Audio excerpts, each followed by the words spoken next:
Je vais rapidement présenter les intervenants avant de lancer la discussion sur le sujet, en partant de ma droite. Alors Michel Candesu, qu'on ne présente plus, ancien directeur général du Fonds monétaire international, et qui a consacré beaucoup de temps à ces problématiques de l'eau. Il a beaucoup contribué d'ailleurs à préciser les problématiques liées au financement de l'eau, et il va nous en parler. Serge Tomasi, qui est directeur adjoint de la direction de la coopération pour le développement de l'OCDE, ancien directeur de l'économie globale et du développement au ministère des Affaires étrangères, et puis qui a eu beaucoup de fonctions également au ministère des Finances, notamment comme conseiller financier pour l'Afrique. À ma droite, le ministre Kerfala Yansane, qui est ministre de l'économie et des finances de la République de Guinée, et qui pourra donc nous parler de la façon dont cette thématique de l'eau est intégrée dans les politiques publiques et les politiques financières de son pays, et peut-être au-delà. À ma gauche, Rachel Kite, qui est vice-présidente du développement durable à la Banque mondiale.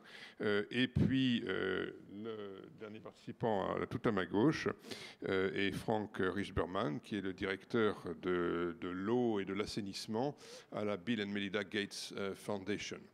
Donc voilà, alors l'idée de cette table ronde, c'est une idée d'interaction. Donc il ne va pas y avoir de présentation initiale liminaire, mais des interventions brèves et sur des thèmes qui vont se succéder.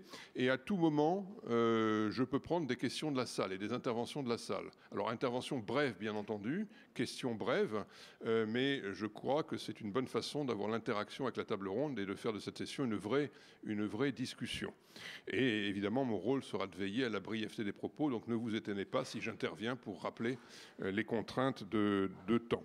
Alors pourquoi une table ronde sur le financement de l'eau ? Je veux dire, l'eau est à tout le monde, elle est en abondance sur la Terre. Le problème, comme on le sait, c'est qu'elle n'est pas toujours là où on en a besoin, elle n'est pas toujours, quand elle est là où on en a besoin, dans la qualité nécessaire. Donc il y a besoin de services pour amener l'eau là où elle est nécessaire, pour la purifier, pour la rendre utilisable dans ses différentes utilisations. Et ces services ne se produisent pas spontanément, ils ont un coût, il faut donc bien les financer. Et il y a deux grandes méthodes de financement, il n'y en a pas plus, même quand on croit au miracle. Il y a les consommateurs et les contribuables. Les contribuables du pays ou les contribuables étrangers. Donc ça peut être des impôts, des taxes, ou ça peut être des contributions sous forme de transferts internationaux. Mais au-delà de ces dimensions, il n'y en a pas d'autres. Et donc l'articulation entre le consommateur et le contribuable, l'articulation entre le marché et la puissance publique sont évidemment au cœur des problématiques de l'eau et de l'assainissement. Et c'est de cela dont nous avons parlé. Alors nous avons commencé peut-être par un état des lieux général. Je vais peut-être d'abord passer la parole à Michel Candesu, qui a précisément posé cette problématique générale et pouvoir nous en dire quelques mots. Et puis ensuite, je demanderai à Serge Tomasi de fixer quelques chiffres sur l'état actuel du financement de l'eau. Michel Candesu.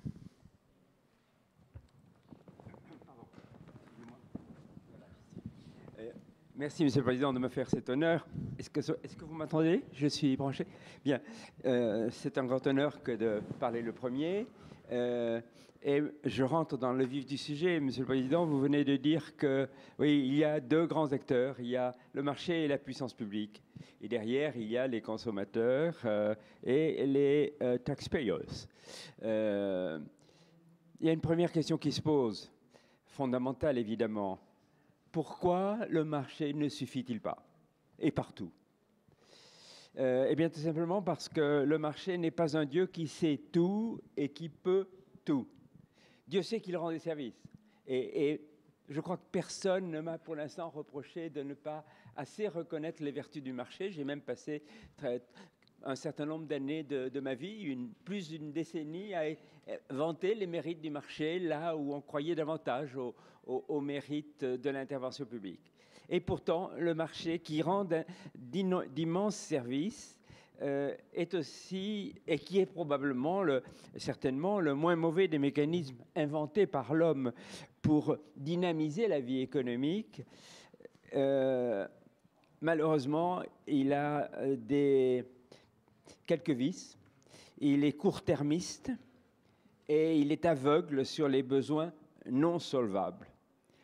Or, c'est précisément en trouvant des solutions aux problèmes du long terme et aux problèmes de ceux qui ne sont pas solvables dans les sociétés que l'homme donne à la vie de ces sociétés l'harmonie qui leur est indispensable.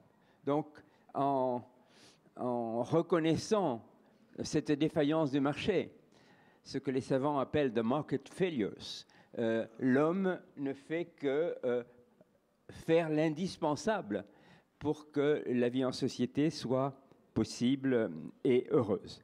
Il faut donc s'ingénier à faire en sorte d'abord que le marché rende mieux tous les services qu'il peut rendre. Il faut évidemment éviter de l'encombrer par des obstacles administratifs ou tout autre obstacle fait de main d'homme. Mais il faut aussi savoir l'associer à la puissance publique dans les domaines où l'un a besoin de l'autre.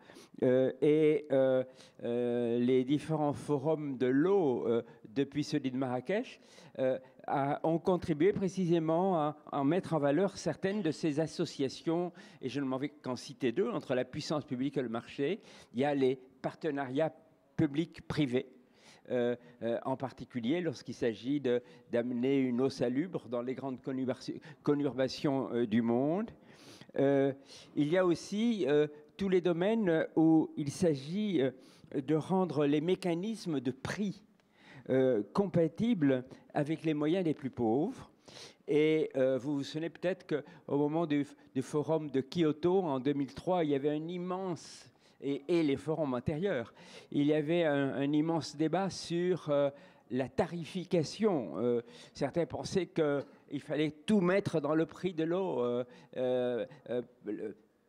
y compris évidemment le recouvrement des prêts consentis pour la réalisation des investissements selon l'amortissement de celui-ci. Et puis il y avait tous ceux qui pensaient que l'eau étant un don du ciel, il fallait que l'eau soit gratuite. Entre ces deux positions-là, il y avait évidemment un certain espace pour la conciliation et je suis heureux d'avoir contribué avec un groupe de travail qui avait préparé le forum de Kyoto à mettre sur la table ce que nous appelions les méthodes de socially sustainable cost recoveries, ce qui voulait dire tout simplement qu'on fixait des tarifs tels que pour les plus pauvres, l'eau soit gratuite ou à un prix très faible, et que pour ceux qui remplissaient leur piscine, en effet, il y ait un surcoût qui permette de rendre globalement acceptable le tarif. Ce T parmi les 3 T critiques dont parle l'OCDE est essentiel évidemment pour que le financement de l'eau soit assuré. Mais les formules mixtes, comme celle dont je viens de parler, ne suffisent pas. Et il y a tout un domaine où le marché serait totalement défaillant et où il faut que la puissance publique se substitue à lui. C'est le rôle indispensable du don, du grant, des subventions. Et quand le monde devient un village global, il faut que le don ne se limite pas à l'unité nationale, mais qu'il dépasse les frontières. Et on peut dire, je crois, que le don, dans sa dimension internationale, est une des grandes inventions de ce siècle qui, évidemment, a vu naître a vu se développer le village global. Le don devient transfrontière, et on peut dire que si on regarde tout l'univers couvert par les objectifs du millénaire, nous tombons là sur un des domaines où le don a un rôle absolument prévalent. Et j'ai une certaine satisfaction à vous dire que nous avons vécu hier même dans cette salle, en ouvrant la saison du refinancement des 2 facilités africaines pour l'eau, la facilité africaine pour l'eau d'une part et l'initiative pour l'accès à l'eau et à l'assainissement dans les régions rurales les plus défavorisées d'Afrique.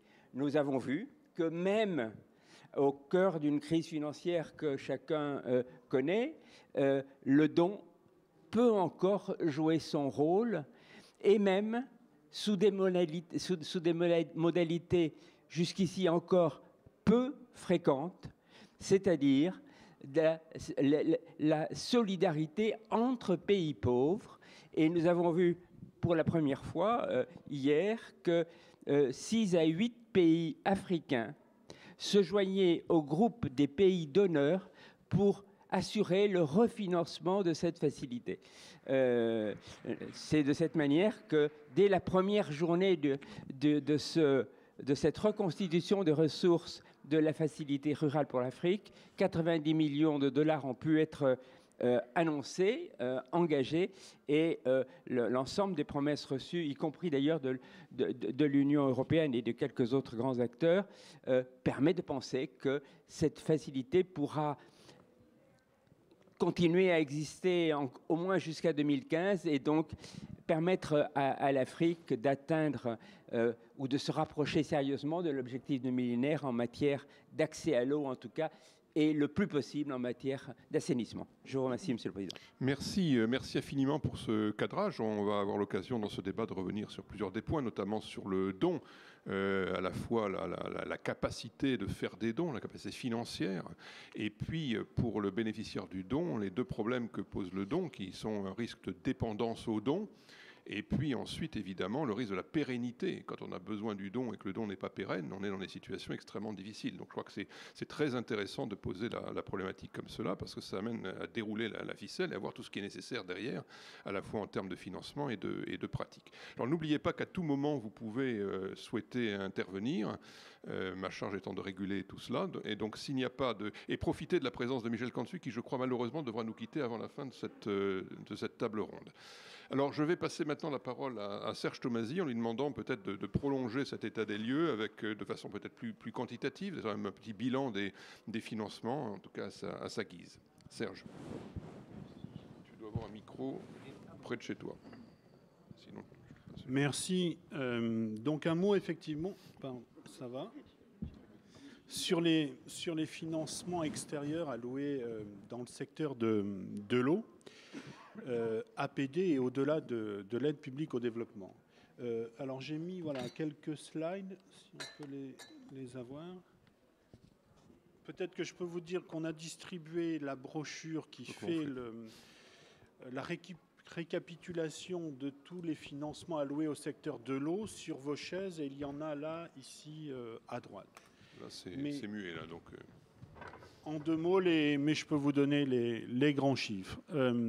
D'abord, ce qui est frappant, c'est la forte progression de l'aide publique au développement allouée au secteur de l'eau sur la décennie, puisqu'on est passé d'environ 4 milliards de dollars par an en 2001 à 8 milliards, plus de 8 milliards en 2010, tout ça à prix constant. Donc, c'est plus d'un doublement de l'aide publique au développement allouée à l'eau, alors que, dans le même temps, vous le savez, l'aide publique au développement globalement a augmenté de 55%, toujours en prix constant. Donc on voit la nouvelle priorité qui a été affectée à ce secteur. Aujourd'hui, si on prend la part de l'eau dans l'aide publique au développement là, des donateurs du CAD, qui est affectée à des secteurs, l'eau représente environ 7% de l'aide publique au développement affectée. La deuxième chose alors qui me frappe beaucoup dans ces chiffres, c'est la très forte concentration du financement de l'aide publique au développement de l'eau sur quelques bailleurs de fonds. On a bien sûr le Japon qui apporte chaque année 2,3 milliards de dollars à ce secteur, qui est le premier donateur. Il représente quand même à lui seul un tiers des financements bilatéraux alloués au secteur. Et si on prend les 5 premiers bailleurs de fonds bilatéraux, qui sont le Japon, l'Allemagne, la France, les États-Unis et l'Espagne, ils représentent 80% de l'ensemble de l'APD des pays du CAD alloués au secteur de l'eau. On a un peu le même phénomène ensuite au niveau des bénéficiaires. Là aussi, c'est frappant. On a près de 50% de l'aide publique au développement de l'eau qui est affectée à 10 pays. et parmi lesquels beaucoup de pays à revenus intermédiaires, voire de pays émergents. La Chine, l'Inde, le Vietnam, où bien sûr il y a l'effet démographique qui joue, mais aussi l'effet de la pauvreté. Vous savez que on compte plus de pauvres dans les pays à revenus intermédiaires aujourd'hui que dans les pays à faible revenu. Cela étant dit, quand on rentre dans le détail des chiffres, les pays à faible revenu reçoivent quand même 46% de l'aide publique au développement et ils reçoivent massivement sous forme de dons. Plus de 90% de l'aide au développement allouée aux pays à faible revenu dans le secteur de l'eau se fait sous forme de dons. Alors, j'en viens maintenant aux modalités de financement, parce qu'effectivement, c'est un des secteurs probablement qui cristallise le mieux ce débat. Au-delà de l'aide, quelle complémentarité entre les financements concessionnels et le don? Je remercie l'ancien directeur général du FMI de son plaidoyer pour le don. Et les prêts. Là aussi, vous savez que l'OCDE commence à faire un suivi des financements non concessionnels au-delà de l'APD. Et quand on regarde ce secteur, c'est très frappant. Aujourd'hui, 38% des financements publics extérieurs se font sous la forme de prêts non concessionnels. 34%, ce sont des prêts concessionnels éligibles à l'APD. Et 24% sous forme de dons. Et encore, dans ces chiffres, je pense que les 38% de prêts non concessionnels sont plutôt sous-évalués parce qu'on a encore des difficultés d'harmonisation des statistiques dans ce domaine. Donc ça montre à quel point le secteur mobilise des financements sous forme de prêts ou des financements non concessionnels et leur importance. Voilà pour les grands chiffres sur ces financements. Ah oui, un dernier chiffre aussi, c'est la forte concentration sur l'accès à l'eau potable. Quand on précise l'affectation, il y a quand même 21% de l'aide publique au développement qui est ciblée spécialement sur l'accès à l'eau potable, 13% seulement sur l'assainissement. C'est important parce qu'on sait, les Nations Unies ont confirmé qu'on avait atteint l'objectif du millénaire sur l'accès à l'eau potable, mais qu'on était très loin du compte sur la question de l'assainissement. Et puis, il y a près de 60% de l'aide qui ne peut pas être affectée à un des secteurs précis, soit parce qu'elle embrasse l'ensemble des sujets, soit parce qu'elle est allouée sous forme d'aide budgétaire qui n'est pas discriminée entre l'accès à l'eau potable et l'assainissement. Mais très clairement, il y a un biais en défaveur de l'assainissement dans la mobilisation aujourd'hui de l'aide publique au développement. Merci Serge. Sur les statistiques, est-ce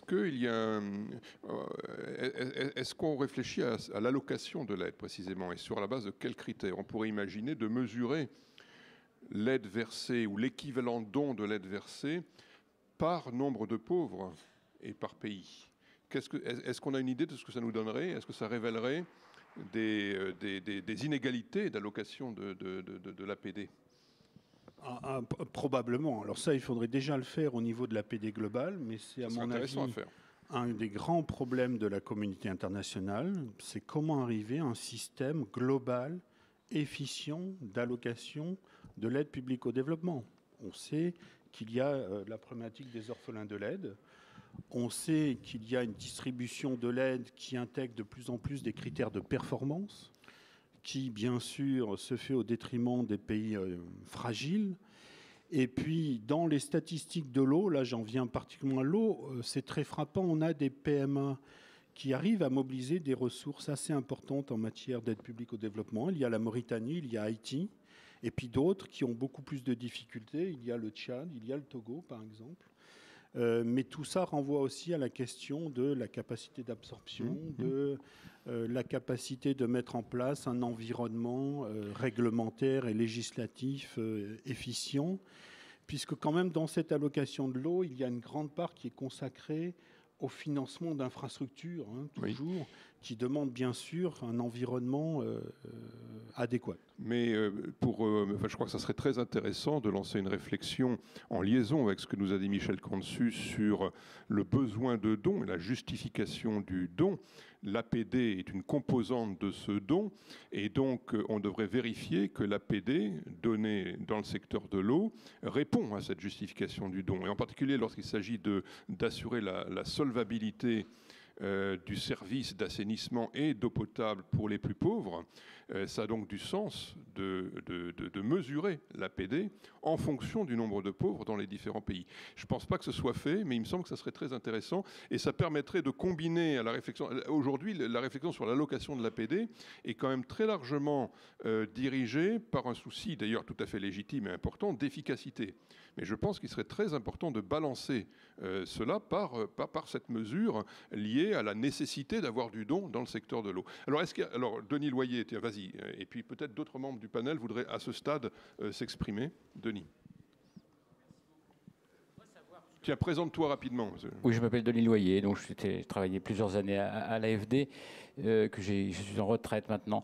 Je voulais savoir par rapport aux chiffres que vous venez de dire sur l'aide publique au développement, est-ce que vous avez une idée de l'ordre de grandeur du financement que mettent en œuvre les pays ou le secteur privé dans ces pays, ou les villes, ou les gouvernements locaux, voire même les bénéficiaires, parce que dans l'hydraulique villageoise, les gens des villages y contribuent aussi. Est-ce que vous avez c'est sûrement difficile, c'est très difficile, mais est-ce qu'on a une idée de l'ordre de grandeur? Merci.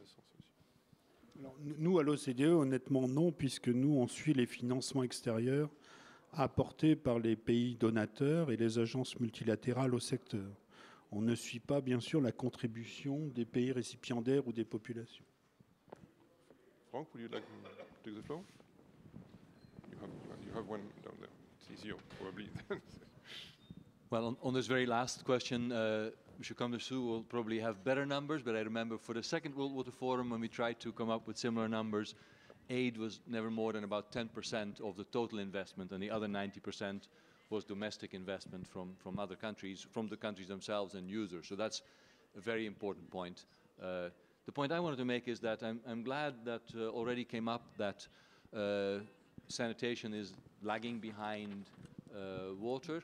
I wanted to sharpen that point by adding in that the large majority of the investment in sanitation is for sewer networks and wastewater treatment plants, and that tends to be serving a pretty small part of the capital and usually not the poorest of the population.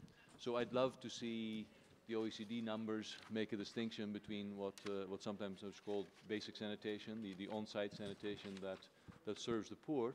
And in fact, I think if we started to look at those numbers, we'd see that those are even more underrepresented than the numbers that you just presented.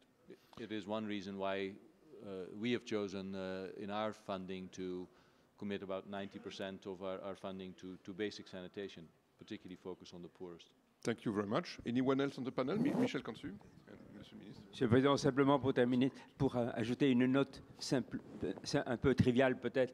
D'abord, il y a une énorme différence, une énorme diversité selon les pays dans ce pourcentage entre le don reçu et l'apport propre. Ça va de 10 à 90 dans les deux sens. Peut-être ça, c'est un premier point. Deuxième point, il y a cette disparité entre ce qui se fait sur l'eau et ce qui se fait sur l'assainissement. C'est un effet très, très malheureux, très grave, mais il faut se rendre compte, c'est là que les choses deviennent un petit peu trop triviales, c'est que apporter de l'eau, c'est faire quelque chose d'extrêmement valorisant, y compris pour soi-même, parce qu'il y a une magie de l'eau pure. L'assainissement, c'est tout sauf magique. Et je ne connais que deux hommes qui sont restés dans l'histoire pour s'être occupés de l'assainissement d'une certaine manière. C'est je ne sais quel empereur romain qui a créé à Rome la Cloaca Maxima, et son collègue, M. Vespasien, qui a créé ce que vous savez. Donc, et M. Poubelle aussi, quand même. Pardon, et M. Poubelle dans notre vieux pays. Voilà trois grands hommes, mais ce n'est pas très consistant au plan de l'humanité. C'est la raison pour laquelle il est absolument essentiel de soutenir aujourd'hui l'accent qui est mis, notamment par les Africains, et ici je me réfère à la déclaration de Sharm el-Sheikh en particulier, sur l'assainissement, le programme spécial des Nations Unies pour les 5 prochaines années, pour précisément inverser les flux, ou en tout cas les rétablir, parce que quand il s'agit d'assainissement, tout le monde le sait, il s'agit de santé, évidemment, il s'agit aussi purement et simplement de dignité humaine. Merci. Merci, Monsieur le Ministre. Monsieur le Ministre, vous me donnez de l'avancement, là. Ah non, le ministre, c'est vous. Comme M. Kamdessi doit partir, donc je préfère quand même lui dire que je soutiens l'idée de don qu'il a avancée. Et de la part de quelqu'un qui était au Fonds monétaire, je pense que c'est très louable, parce qu'au Fonds monétaire, la gratuité était, je crois, était l'antithèse ou aux antipodes de leurs activités. Cela dit, je pense que le problème du don est effectivement un problème important à souligner, compte tenu des limites du marché. Et je pense également qu'il faut voir les différentes composantes de l'activité de l'eau. Il y a les investissements et il y a la consommation. Alors, dans nos pays, on essaye de faire en sorte qu'il y ait des sociétés différentes, une de patrimoine et une de gestion d'exploitation. Alors, celle de patrimoine a pour objet d'investir et de faire en sorte que tout ce qui est lourd relève de l'État et de ses partenaires. Maintenant, lorsqu'il s'agit de la consommation, je pense que là également, la gratuité serait dangereuse. On essaie de faire en sorte qu'on différencie les tarifs en fonction des portefeuilles. Il y a les subventions croisées, mais tout ce qui est branchement est financé par l'État. Donc je pense que, parce que si la consommation est également basée sur le don, je crains qu'on aboutisse à un gaspillage. Il faut donc qu'on puisse un peu responsabiliser les uns et les autres. Lorsqu'il s'agit d'investir lourd ou de faire des branchements, l'État, je pense, peut intervenir. Mais quand il s'agit de consommation, il faut un minimum de recouvrement des coûts comme système dissuasif pour la conservation de l'eau. Merci beaucoup. On va revenir sur ce point dans un instant. On va terminer peut-être ce tour de table initial. Rachel Kite. Well, I think that the challenge here is really to use the diminishing or at least under severe pressure public concessional financial resources, aid, grants, whatever you want to call them, and use them to as catalytic funding in order to crowd in as many other sources of funding and capital as possible. Because there are going to be parts of this conundrum which will only be which are only going to need, which will need concessional financing on a long-term basis. So some of the hardest parts of the world to reach, some of the poorest communities, their dependence on aid is going to be there for some time, which means that in order to be able to continue to reach them, we are going to have to be able to transform and create markets and move towards more sustainable cost recovery through private sector and market-driven mechanisms for the growing cities and for the parts of the world where this is possible. And so the stewarding of aid to be the most effective is very important. Now, I think there's lots of examples beginning to bubble up of how to do that, using a little bit of aid to apply the little bit of subsidy necessary to entice the private sector in, whether that's mineral water or using output-based aid in Senegal or whatever. I think that there's plenty of examples of that. And then using aid in terms of setting incentives within regulatory frameworks in order to create the conditions for the private sector to be able to go beyond where it would go normally. I think these are the things that we're going to have to do more of. So then that means that where that aid gets spent may be different than where it is today, both geographically, but also in terms of within the sector where the focus is going to be. The Water Resources Group, which is a private-public partnership, has come up with sort of investability plans for countries which show that, in order to increase water supply or to manage water demand differently, to close the gap between supply and demand in certain water basins or in certain geographic or political regions, you can make different choices. You could spend 60 billion For example, in India, you could spend 60 billion on desalinization, or you could spend 6 billion on reforming land title and the way in which the agriculture sector wastes water. Now, you have to take these issues, break them down into concepts of investability, and allow the public sector to decide where it wants to apply the subsidy and be able to access concessional resources, aid or other kinds of concessional resources in order to apply that subsidy, allowing the private sector to come in and produce the solution. So rather than 20, 30 years ago, aid being the solution, aid is now the catalytic or the yeast that you need in order to be able to find the solution more broadly. There's not going to be enough aid to get 2.6 billion people access to sanitation. We're going to have to use that aid in very creative ways in order to move the needle on that number. Merci beaucoup. Ça nous permet d'aborder justement la deuxième série de questions que je souhaitais poser aux différents membres de cette table ronde, à savoir la raison d'être finalement des fonds publics. Alors, nous allons peut-être passer la parole à Franck, s'il le veut bien, puisque la Gates Foundation fait des dons, et donc j'imagine qu'elle a dû passer pas mal de temps à réfléchir à la raison d'être de ces dons, leur utilisation. Et puis je demanderai au ministre, s'il le veut bien, de nous parler aussi des choix budgétaires dans un pays comme la Guinée, parce que ce qui est quand même assez frappant aujourd'hui, c'est que quand on regarde les chiffres médians des budgets consacrés à l'eau dans les différents pays en développement, on trouve 0,46% du produit intérieur brut. Donc c'est extrêmement faible. Et donc la question, c'est comment est-ce qu'un gouvernement dans un pays en développement réfléchit à l'eau, aux investissements publics et aux transferts nécessaires pour mettre en place une politique de l'eau dans le pays. Et ensuite, ça permet de faire le lien, bien sûr, avec le débat sur l'aide. Franck ? Yes, the reason that at least organizations like the one I work for, the Gates Foundation, invest, and indeed you're speaking about grants or gifts, but we think of them as investments, if you like, is that we are able to make relatively high-risk investments, very much along the lines of what Rachel just said, that you try to catalyze new developments. And indeed, I was on a panel yesterday where the question was, can we go beyond infrastructure investment? Can we invest in what there was called soft measures? And our view is indeed that straight-up investments in, say, water infrastructure are relatively safe but relatively low return investments, and that somebody needs to put up the more high-risk capital for those catalytic investments, which we think tend to be in innovation.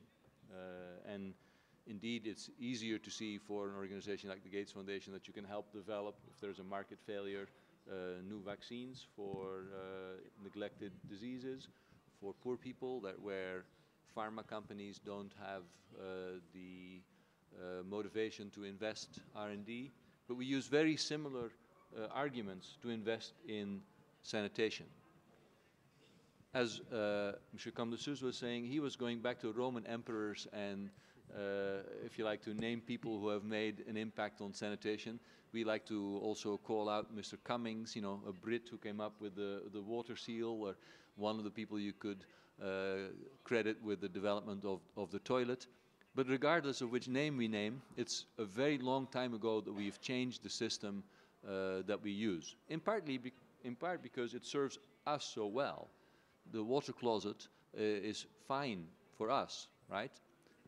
But only a third of the world population has access to it. So the fact that we are still providing people with latrines, which are frankly not a solution that has a very high user experience. So we keep falling back from people that we've given latrines that then go back to open defecation, is a pretty basic situation where we feel, well, we've called that under a banner of reinventing the toilet, saying it should be possible to come up with a smart solution that recycles waste, recovers energy, recovers nutrients, is affordable for poor people, and has a good user experience.